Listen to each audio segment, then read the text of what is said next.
Well, housing is certainly a key issue in the campaign to be the next mayor of Toronto. The city announced the Housing Now program back in January of 2019 to help build affordable housing. But 4 years later, the president of the Residential Construction Council of Ontario says nothing's been built. That is Richard Lyle, and he joins us now live here on CP24. Richard, appreciate your time. It just seems hard to fathom here that something that was announced 4 years ago with an urgency and a priority to build more affordable housing, and nothing's been done. Can you help us explain or help us understand what's happened?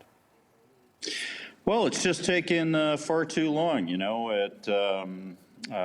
part of that is the process, some of the difficulties with respect to interest rates and financing issues. But by and large, it's really a systemic problem.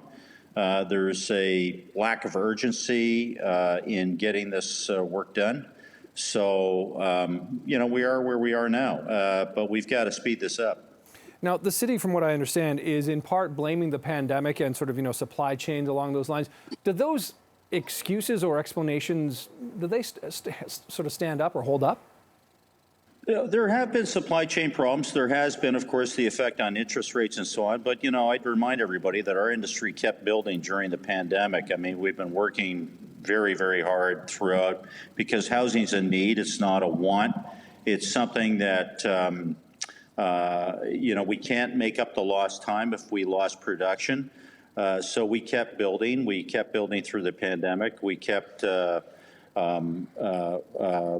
buildings going up. So those excuses don't really hold water. And it's not Bill 23. It wasn't the provincial government.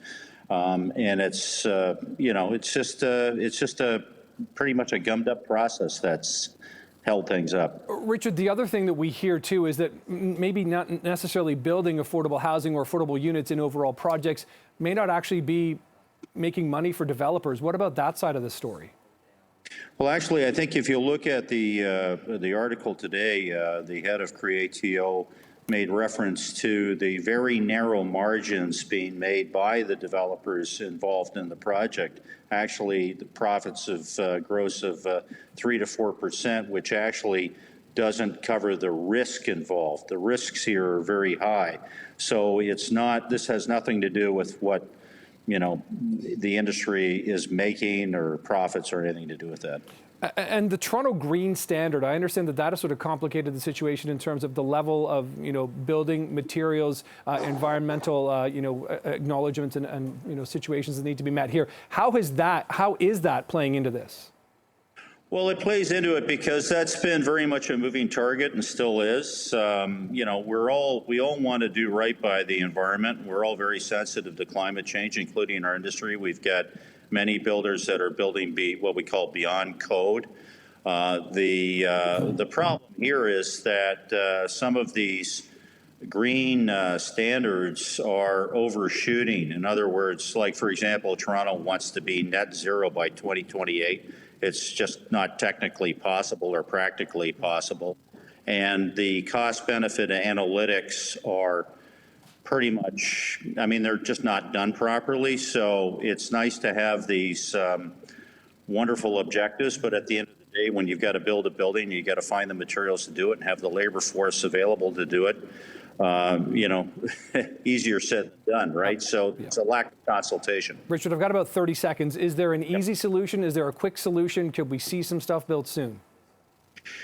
We need a greater sense of urgency. It's a housing crisis. That means immediate action is required. And there's a lack of accountability here. So it's really a systemic problem. And we're not just seeing it in housing. Everybody knows we're seeing it in transit and other areas. So we've got to pick up the pace. We've got to get it done. There's a lot of people are hurting. All right, urgency is the word, and we're hearing that on all sides here. Richard Lyle is the president of the Residential Construction Council of Ontario. Appreciate the time this afternoon, Richard. Thank you.